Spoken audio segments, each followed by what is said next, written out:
Everyone, अस्सलाम वालेकुम। कैसी है मेरी प्यारी सी यूट्यूब की फैमिली। आई होप सब एकदम बहुत अच्छे से होंगे, हेल्दी एंड हैप्पी होंगे और अपने अपने घरों में सेफ होंगे। तो आज है संडे और यहाँ पे आम और लहसुनों को अचार डालने की तैयारियाँ चल रही हैं। तो लहसुनों को मैंने उबलते हुए पानी में डाल के एक जोश दिलवा लिया है और जोश दिलवाते हुए मैंने इसमें 2 टेबलस्पून नमक और 2 टेबलस्पून हल्दी ऐड की है। और अब मैंने लहसुनों का पानी ड्रेन आउट कर दिया है और दूसरी तरफ मैं आम को नमक और हल्दी लगा के ओवरनाइट रखूंगी। तो इससे आम में जो भी पानी होगा तो वो रिलीज हो जाएगा, क्योंकि अचार पानी की वजह से ही खराब होता है, तो इनमें पानी बिल्कुल नहीं होना चाहिए। और अब मैं लहसुनों की डंडियों को अलहदा कर लूँगी। तो इनको पहले अलहदा नहीं करते, क्योंकि अगर हम इन्हें खींच के उतारेंगे तो इनके ऊपर जो कैप होती है तो वो भी उतर जाएगी, जिसकी वजह से बॉयल करते हुए लहसुनों में पानी चला जाएगा और फिर इनमें पानी रह जाता है, जिसकी वजह से अचार खराब होने का खतरा रहता है। तो डंडियों को बॉयल करने के बाद ही अलहदा करते हैं। और देखिए, ओवरनाइट रखने के बाद आम ने कितना ज़्यादा पानी रिलीज किया है। तो ये एक्स्ट्रा पानी मैं ड्रेन आउट कर दूंगी और आम को खुश्क होने के लिए रख दूंगी।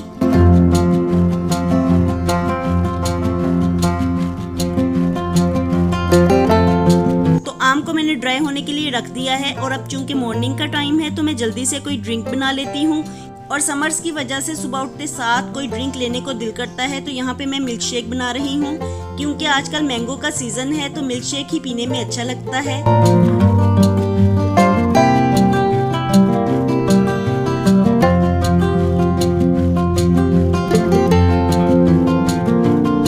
और मिल्क शेक तो वैसे भी बच्चों के लिए बहुत फायदेमंद होता है और आम का सीजन भी है, तो बच्चों को मिल्क शेक बना के देना ही चाहिए, क्योंकि आजकल के जैसे हालात हैं तो बच्चों को हेल्दी चीजें ही खाने में देनी चाहिए।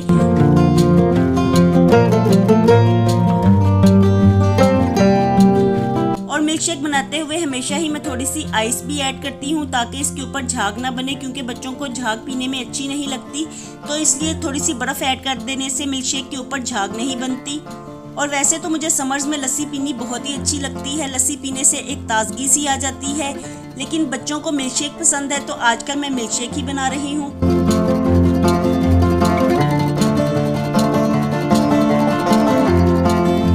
और यहाँ पे शेक बन के तैयार हो गया है। तो अब मैं बच्चों को शेक सर्व करूंगी, क्योंकि बच्चे तो बहुत ही केयरलेस होते हैं, वो बिल्कुल पानी का ख्याल नहीं रखते। तो इस बात का ख्याल मदर्स को ही रखना पड़ता है कि बच्चों का ड्रिंकिंग इनटेक बिल्कुल ठीक रहे, क्योंकि समर्स में बॉडी में पानी की कमी बिल्कुल नहीं होनी चाहिए।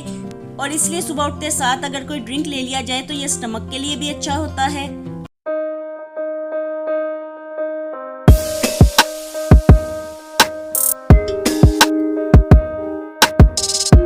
और अब हम ब्रेकफास्ट करके फ्री हो गए हैं, तो मैं रूम्स की बेडिंग भी कर लूँगी, क्योंकि बेडिंग कर लेने से ही रूम नीट लगना शुरू हो जाते हैं। और बेडिंग कर लेने के बाद मैं साथ ही डस्टिंग का काम भी स्टार्ट कर देती हूँ। और जैसे ही डस्टिंग का काम कंप्लीट हो जाता है तो उसके बाद मैं क्लीनिंग शुरू कर देती हूँ। तो इस तरह मॉर्निंग होते साथ ही ब्रेकफास्ट के बाद मैं स्लोली कामों को करना शुरू हो जाती हूँ, जिसकी वजह से थोड़े ही वक्त में मेरे सारे काम कंप्लीट हो जाते हैं।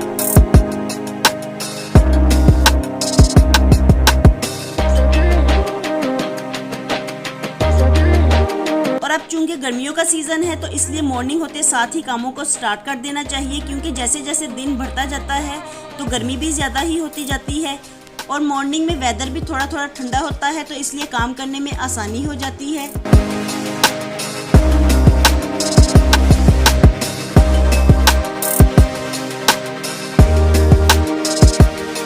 और अब मैंने रूम की डस्टिंग कर ली है। तो इस साइड की वॉल रैक्स को मैंने काफ़ी देर से साफ़ नहीं किया था, तो यहाँ पे काफ़ी डस्ट पड़ी हुई थी और इसलिए आज मैं इसे अच्छे से नीट कर दूंगी। और यहाँ पे जो डेकोरेशन पीसेस पड़े हुए हैं तो मैंने इनको भी वॉश कर लिया है, क्योंकि इनके ऊपर भी बहुत ज़्यादा डस्ट थी जो कि साफ़ करने से भी ख़त्म नहीं होनी थी। तो इसलिए मैंने इनको वॉश कर लिया है ताकि सारी डस्ट उतर जाए।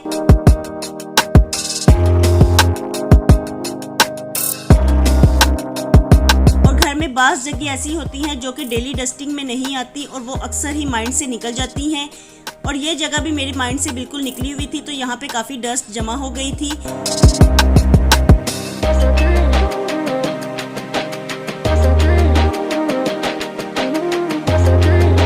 और रूम्स की डस्टिंग कर लेने के बाद अब मैं टीवी लाउंज में आ गई हूँ और यहाँ की भी डस्टिंग कर लूँगी। तो टीवी लाउंज की डस्टिंग करते हुए मुझे थोड़ा सा टाइम लग जाता है क्योंकि यहाँ पे वुड का काम है, तो इसको भी साफ़ करना ज़रूरी होता है क्योंकि यहाँ पे डस्ट पड़ी बहुत ही ज़्यादा नुमाया होती है। तो इसलिए मैं डेली ही इसको भी साफ़ करती हूँ और साथ ही यहाँ पे छोटे छोटे डेकोरेशन पीसीस भी पड़े हुए हैं जिनको कि डेली साफ़ करना बहुत ज़रूरी होता है।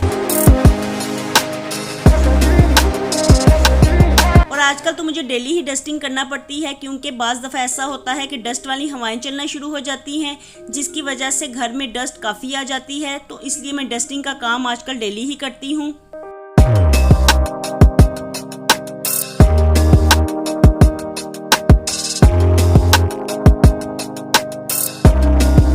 वैसे तो विंटर्स में मैं डस्टिंग का काम एक दिन छोड़ के करती थी, एक दिन मैं डस्टिंग करती थी और एक दिन का गैप डालती थी, लेकिन जब से समर्स आई हैं तो डेली ही डस्टिंग करना पड़ती है।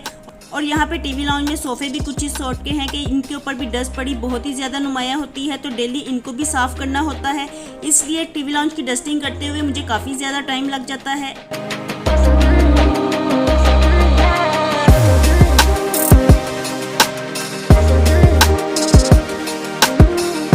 और डस्टिंग का काम करते हुए वैसे तो हम सारे घर की डस्टिंग कर लेते हैं, लेकिन डोर्स की जब बारी आती है तो हम इनको साफ़ करना बिल्कुल ही भूल जाते हैं। और आज मैं सोच रही थी कि डोर्स ही वो चीज़ होते हैं जो कि डस्ट को घर में आने से रोकते हैं और हम इनको भी साफ़ करना भूल जाते हैं। तो डेली डस्टिंग के टास्क में डोर्स को भी साफ़ करना ज़रूर ऐड करना चाहिए ताकि ये भी नीट लगे, क्योंकि डोर्स भी गंदे बहुत ही बुरे लगते हैं। और यहाँ पर मैंने सब डोर्स को भी अच्छे से साफ़ कर लिया है।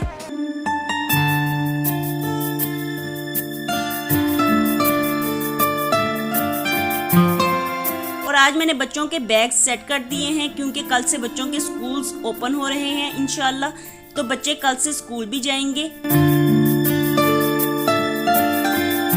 और अब मैं आपको दिखाती हूँ कि आम और लहसुनों को मैंने धूप में सूखने के लिए रख दिया है क्योंकि आज ही मैं इनका अचार डालूंगी, तो इसके लिए ज़रूरी है कि ये ड्राई हों।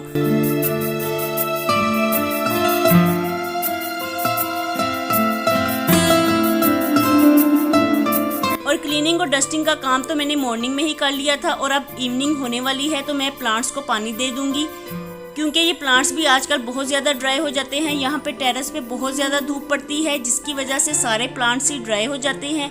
तो आजकल डेली मैं इनको 2 दफ़ा पानी देती हूँ, मॉर्निंग में भी और इवनिंग में भी, क्योंकि यहाँ पे इतनी ज़्यादा गर्मी पड़ती है कि 2 दफ़ा प्लांट्स को पानी देने से ही ये नेक्स्ट डे की धूप बर्दाश्त करने के काबिल होते हैं।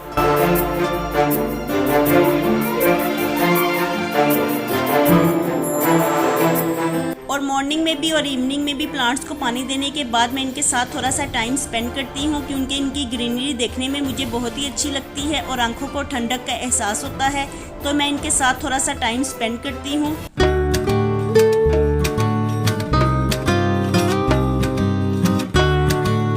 और प्लांट्स के साथ थोड़ा सा टाइम स्पेंड करने के बाद अब मैं किचन में आ गई हूँ और यहाँ पे मैं आम और लहसुनों का अचार डालूंगी क्योंकि ये अच्छे से ड्राई हो गए हैं।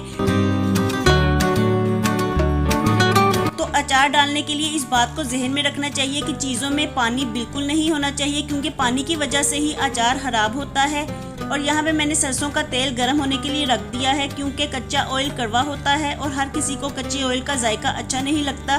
तो ऑयल को अगर एक दफ़ा जोश दिलवा दिया जाए तो इससे कड़वाहट दूर हो जाती है। और अब अचार डालने की तैयारी शुरू करते हैं, तो जिसके लिए स्पाइसेस लेंगे और स्पाइसेस में 2 टेबलस्पून अजवाइन, 4 टेबलस्पून सौंफ, 4 टेबलस्पून मेथरे,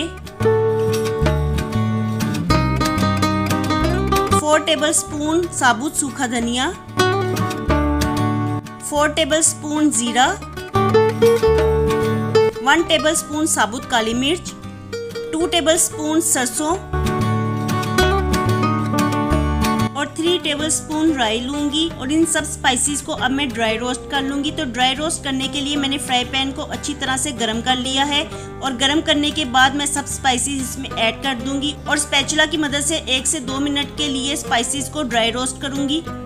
तो स्पाइसेस की ये क्वांटिटी 2 kg मैंगो और 1 kg लहसुनों के लिए है। और सब स्पाइसेस को मैंने ड्राई रोस्ट कर लिया है, तो अब मैं इनको ठंडा कर लूँगी।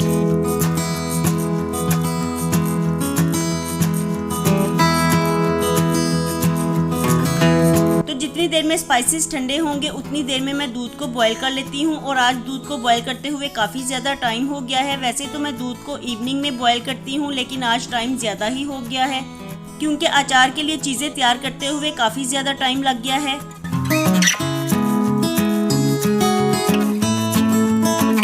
और अब स्पाइसेस अच्छे से ठंडे हो गए हैं तो मैं इनको ग्राइंड कर लूँगी। तो इनको ग्राइंड करते हुए इस बात का ख्याल रखना है कि इनकी बिल्कुल पाउडर फॉर्म नहीं बनानी, बल्कि इनको थोड़ा सा दरदरा रखना है।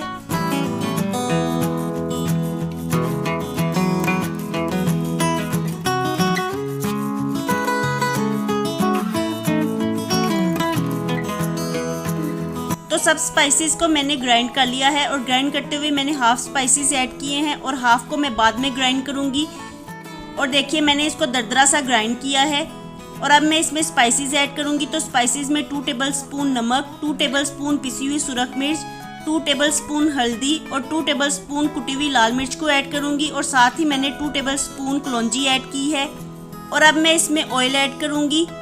तो ऑयल मैंने हाफ ऐड किया है और बाकी हाफ ऑयल मैं बाद में ऐड करूंगी। और सब चीज़ों को अच्छी तरह से मिक्स कर लूँगी। और मिक्स करने के बाद अब मैं ग्रेजुअली इसमें मैंगो ऐड करूंगी और साथ साथ ही मिक्स भी करती जाऊंगी।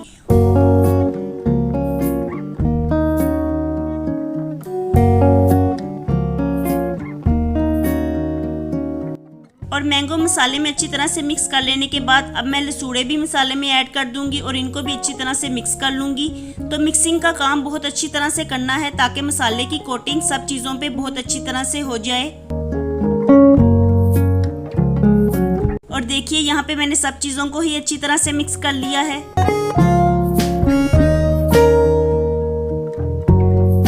और अब मैं इसमें 1/3 कप विनेगर ऐड करूंगी, क्योंकि सिरका प्रिजर्वेटिव्स का काम करता है, जिसकी वजह से अचार 3 से 4 महीने बल्कि इससे भी ज़्यादा देर तक खराब नहीं होता।